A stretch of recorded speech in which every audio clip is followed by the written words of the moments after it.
नमस्कार दोस्तों, मैं आज ब्रेन की दो बीमारियों के बारे में आपसे डिस्कस करूंगा। पहली है एनोरेक्सिया नर्वोसा और दूसरी है इंसैनिटी। ये दोनों अपोजिट हैं। एनोरेक्सिया नर्वोसा के अंदर आदमी खाना कम खाता है, यानी एक तरह से ये ईटिंग डिसऑर्डर है।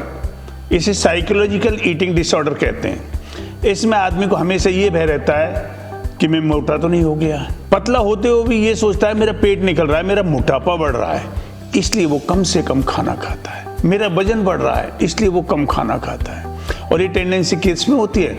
अधिकतर लड़कियों में, कि मैं मोटी ना हो जाऊं। मोटी हो गई, मेरा स्ट्रक्चर बिगड़ जाएगा। जबकि दूसरी ओर इंसैनिटी क्या है?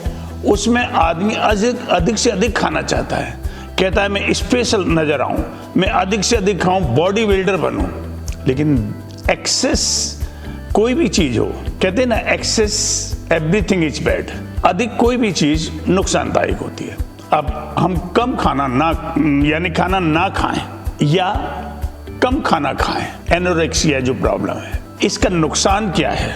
इसका नुकसान क्या है कि बॉडी का डेवलपमेंट नहीं हो पाता। इससे नाखूनों में टेढ़ा मेढ़ापन या ब्राइटलनेस आती है। इससे पूरी डाइट नहीं मिलती, इससे हाइट नहीं बढ़ती। और जब तक बॉडी पूरी तरह से मजबूत नहीं होगी, पूरे उसको एक बैलेंस डाइट नहीं मिलेगी, तो उसका विकास कैसे होगा? इसलिए ये बीमारी भी एक साइकोलॉजिकल बीमारी है और इसका कोई इलाज नहीं, और इसका कारण भी पता नहीं कि इसका क्या कारण है। लेकिन इस बीमारी से आदमी खुद उठ सकता है। आदमी को इस तरह से खाने के ऊपर बहुत ज्यादा स्ट्रिक्ट नहीं होना चाहिए। कुछ लोगों को तो ये देखा है, जब ज्यादा खाना हो जाता है तो वॉमिटिंग कर देते हैं, नहीं ज्यादा हो गया, इसका नुकसान हो जाएगा। तो ये दोनों अपोजिट चीजें हैं, एनोरेक्सिया और इंसैनिटी। ये दोनों ही गलत है। इसके लिए हमें दोनों ओर कंट्रोल करना चाहिए। ना तो अधिक खाना खाना चाहिए और ना ही कम खाना चाहिए।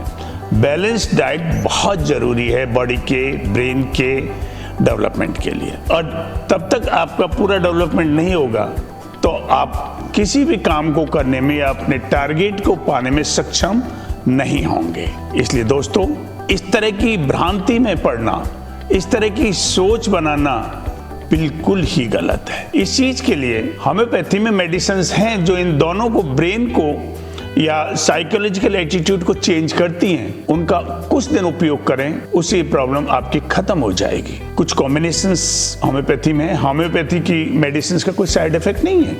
इसलिए हमें इस बीमारी से निजात पाने के लिए करना चाहिए, क्योंकि दोनों ओर ही एक कहते हैं ना, इधर गिरे तो खाई और उधर गिरे तो कुआ। साधारण भाषा में, देसी भाषा में कहते हैं, कम खाओगे तो खाई है, अधिक खाओगे तो कुआ है। यानी दोनों का ही नुकसान है। थैंक यू दोस्तों, थैंक यू। यदि मेरी सलाह की जरूरत है, इसमें कोई होम्योपैथी मेडिसिन की सलाह, आप मेरे से कभी भी संपर्क कर सकते हैं।